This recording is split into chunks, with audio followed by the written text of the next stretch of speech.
Wala na raw atrasan ang pagtestigo ni Chief Justice Renato Corona sa impeachment trial sa Martes. Yan ang tiniyak niya nang dumalo siya sa misa kahapon sa Korte Suprema kung saan ipinagdiwang ang kanyang ikalawang anibersaryo bilang punong mahistrado. Buo naman ang ipinakitang suporta ng mga empleyado ng Supreme Court sa kanyang gagawing pagtestigo. Pero hindi na raw sila mag-aanunsyo ng court holiday. Lumuwas din mula Tarlac ang ilang magsasaka ng Hacienda Luisita bilang suporta kay Corona. Ang pagbaba ng pinal na desisyon sa pamamahagi ng lupa ng Hacienda ang isa raw sa mga itinuturing na achievement ng kanyang panunungkulan bilang Chief Justice sa loob lamang ng 2 taon. Ang kanyang misis naman na si Cristina umaasang mapapasakamay daw nila ang hustisya. Tiniyak naman ni Presiding Officer Senate President Juan Ponce Enrile na bibigyan ng senator judges ng respetong nararapat para kay Corona bilang pinakamataas na opisyal ng hudikatura. Sa ngayon, puspusan na ang paghahanda ng depensa. Ang prosekusyon naman, aminadong hindi magiging madali ang pag-usisa sa punong mahistrado na anilay napaka-intelihenteng tao. Sabi nila, di ba, baka mag-court holiday yung mga empleyado ng Korte Suprema. Sa Tuesday. Napaka-exciting yan dahil talaga wala namang mangyayaring postponement na dyan. Di ba sabi ni Senate President Enrile na parang hindi naman nila i-entertain. Tsaka sabi rin ni Midas Marquez, di ba, parang if ever, mag-leave na lang kayo. Basta mag sabihin court holiday, di ba? Actually, pati din sa mga loyal followers ng impeachment, kasi may mga matatanda. Talagang tutok na tutok sila. Kasi ito na hintay talaga na. Seselyuhan na kasi lahat di ba? Mapakinggan mo kung ano yung magiging depensa, di ba? Pero syempre kung sasagutin niya o hindi lahat, may karapatan din naman din kasi siya yung right against self-incrimination kung ayaw niyang sagutin talaga. So marami talaga mag-aabang dyan. Kaya siguro gusto mag-court holiday nung iba. Para abangan. Dalawang araw tayo tututok di ba? Sa impeachment trial ulit. Samantala ito po, kung ang mga kriminal may modus na riding in tandem, ang mga polis meron naman daw tactical riders. Ito po ang pantapat ng Quezon City Police District sa kadalasan ng nagiging paraan ng pagnanakaw at pagpatay ng mga kriminal. Sa pamamagitan daw ng mga motor na handog ng lokal na pamahalaan ng lungsod ng Quezon sa pulisya, mas madali na raw mahuhuli ng 6 na po nilang tactical riders ang mga kriminal na karaniwang nakakatakas dahil sa gamit nilang motor na madaling nakasisingit pa sa mga kalsada. Pero ayon sa polis, hindi raw dapat sa pagkakaresto lang ng mga suspect natatapos ang kwento ng paglaban sa krimen. Mahalaga pa rin na sampahan ng reklamo at kaso ang mga gumawa ng kasalanan upang tuluyang mabawasan ang masasamang loob sa lansangan. Ay, sana totoo yan. Talaga. Pero sana totoo yan na yung mga riding in tandem na pulis may mahuhuli ha. Mas magagaling sa kanila magmotorsiklo yung yung mga naka-riding in tandem. Pero dapat dapat meron silang talagang tatak na alam mo talagang hindi sila nagpapanggap lang na pulis. Kasi mamaya dyan yung ibang riding in tandem. Kasi kahapon, di ba yung sa Bulacan, yung may pinatay rin naman. Riding in tandem din yun. Isang pulis at saka isang abogado. Kailangan talaga may mga rumorondang umiikot. Although sa mga kanya-kanya namang barangay, may mga tanod and all, no? Pero kung ang kalaban mo kasi motorsiklo, hindi mo ang hirap habulin So kailangan ng police visibility. Kailangan magaling yung riding in tandem na kriminal.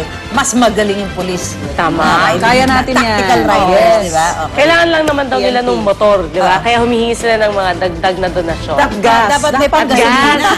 Mahirap sumakay pag inutulak ka. Sana gayahin, hindi lang sa QCPD, kundi pati sa iba pang sa buong Metro Manila. Saka mag-isa ibang kaya na magiging parang deterrent, di ba? Samantala, nalalapit na nga po ang pasukan at tiyak maraming mga magulang ang nagbabudget na pang-matrikula ng kanilang mga anak. Pero dahil sa kahirapan, marami sa mga kababayan natin na hindi na natatapos ang kanilang formal na edukasyon. At dahil naman sa kawalan ng sapat na edukasyon, dumarami ang mga Pilipinong walang mahanap ng trabaho at hindi nakaaahon sa kahirapan. Noong school year 2009 to 2010, mahigit 400,000 ang bilang ng mga nahinto sa pag-aaral sa public schools. Base sa datos ng Department of Education, bahagyang tumaas ang bilang ng dropout rate sa elementarya habang bahagya naman daw bumaba ang bilang sa high school. Pero ayon sa National Economic Development Authority o NEDA, may mga pag-aaral na nagsasabing maging ang bilang ng mga hindi nakapagtatapos ng high school ay dumarami na rin. Kaya naman ang pamahalaan, tumutulong daw sa mga mahihirap na makakuha ng kalidad na edukasyon sa pamamagitan ng conditional cash transfers at K-12 education programs. Yun pala yung Yung K-12, pero yung iba, parang sabi, di dagdag na gastos na naman kasi additional 2 years. 2 years. Diba? Oo. Kailangan paliwanag nila mabuti para maging acceptable. Oo. Tsaka dapat, yung makita mo rin yung effect ng dagdag na 2 taon. Oo. Na sa talaga mga magiging estudyante. kapaki-pakinabang talaga. Kasi di ba sinasabi nila, para pag may senior high school yun, di ba? Yes. Para may mga vocational ano ka na, so pwede ka na magtrabaho if you want. Kahit hindi ka na mag-college. May mga electives.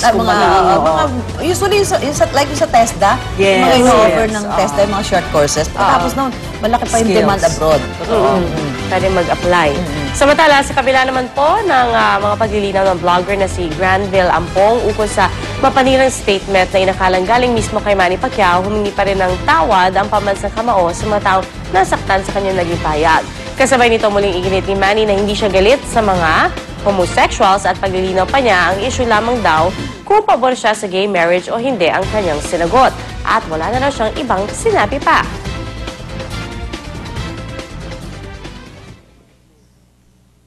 Unang-una, humihingi po ako ng paumanhin kung may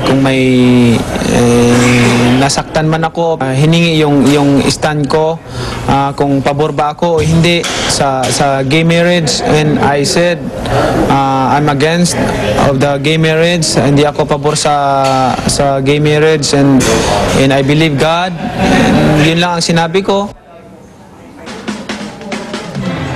Sa gitna naman ng kontrobersya na kinakaharap ni Manny Pacquiao ukol sa issue ng gay marriage, tila may patutsada na naman sa kanya si Floyd Mayweather Jr. Ayon kay Pretty Boy, kung si Pacman hindi pabor sa pagpapakasal sa magkakapareho ng kasarian, siya raw pabor sa gay marriage. Sa kanyang Twitter account, sinabi niyang sang-ayon siya sa opinyon ng kanilang Pangulong si Barack Obama na kamakailan lang din ay nagpahayag ng suporta sa same-sex marriage. Dagdag pa ni Mayweather, isa raw siyang mamamayan ng Amerika at naniniwala raw siya na dapat hayaan ng sino man na mamuhay kung paano nila nais makakontrola. Oo nga eh. Totoo kaya yun. Hindi naman hindi opinion niya.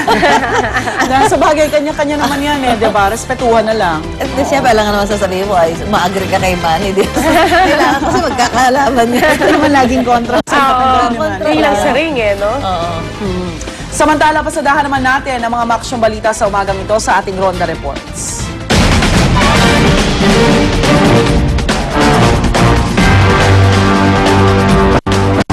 Tatlong nagpakilalang pulis ang napaaway sa Cubao, Quezon City kaninang hating gabi. Nang subukan daw ayusin ng barangay ang gusot, nagpaputok na ang isa sa mga nagpakilalang pulis. 2 ang sugatan sa insidente. Yan ang Ronda Report ni Oscar Oida. Oscar?